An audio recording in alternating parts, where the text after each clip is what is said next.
আসসালামু আলাইকুম, আপনার নামটা? আলহাজ মোহাম্মদ আবেদ আলী সরকার। আচ্ছা, গাইবান্ধা জেলা কিন্ডারগার্টেন বৃত্তি উন্নয়ন প্রকল্পের যে বৃত্তি পরীক্ষাটা আপনাদের আয়োজন করা হয়েছে, এটা কতগুলো স্কুল আছে? এখানে 40টা স্কুল সমন্বিত হয়েছে। এটা কি গাইবান্ধা জেলার 7টি থানারই স্কুল আছে?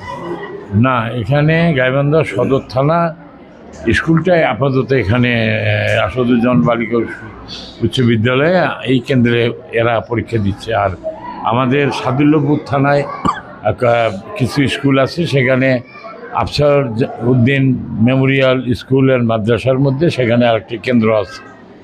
আচ্ছা, ঠিক আছে। আপনারা এই যে বাচ্চাদের যে বৃত্তি দিচ্ছেন, এইটা ঠিক ডিসেম্বর মাসে হয়ে থাকে, বিজয়ের মাসে। এই বাচ্চাদের বৃত্তি পরীক্ষার যারা উত্তীর্ণ হয়, কি কি গ্রেডে আপনারা বৃত্তিগুলো দেন? এদেরকে আমরা 3টা স্তরে ভাগ করেছি। প্রথম হলো ট্যালেন্ট, যে সমস্ত ছাত্র 90 থেকে 100 মার্কের মধ্যে প্রতি সাবজেক্টে মার্ক পাবে তাদেরকে ট্যালেন্ট হিসেবে আমরা চিহ্নিত করি।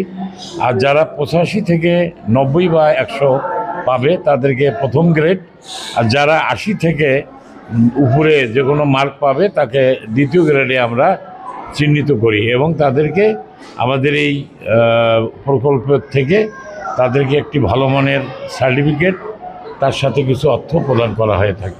আচ্ছা, এই যে বাচ্চারা যে এখানে মানে একটি নিবন্ধন করে, এ বাবদ কি কোনো ফি দিতে হয় তাদেরকে? হ্যাঁ, আমরা আমাদের পরীক্ষা কার্যক্রম চালাইতে হয়। তারপরে পরীক্ষায় যারা ডিউটি করে, বিভিন্ন শিক্ষক যারা পরীক্ষা নেওয়ার সময় আমাদেরকে ডিউটি করে, তাদেরকেও আমরা কিছু অনারিয়াম দিয়ে থাকি।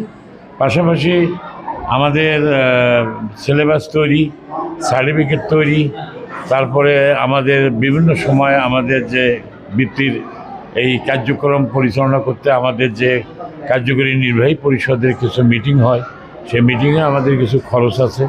সব মিলিয়ে আমাদের এই খরচগুলো নির্বাহ করার জন্য আমরা ফর্ম ফিল আপ বাবদ প্রথম শ্রেণী এবং দ্বিতীয় শ্রেণীর জন্য 200 টাকা, তৃতীয় এবং চতুর্থ পঞ্চম শ্রেণীর জন্য 250 টাকা আমরা ছাত্রপ্রতি নিয়ে থাকি।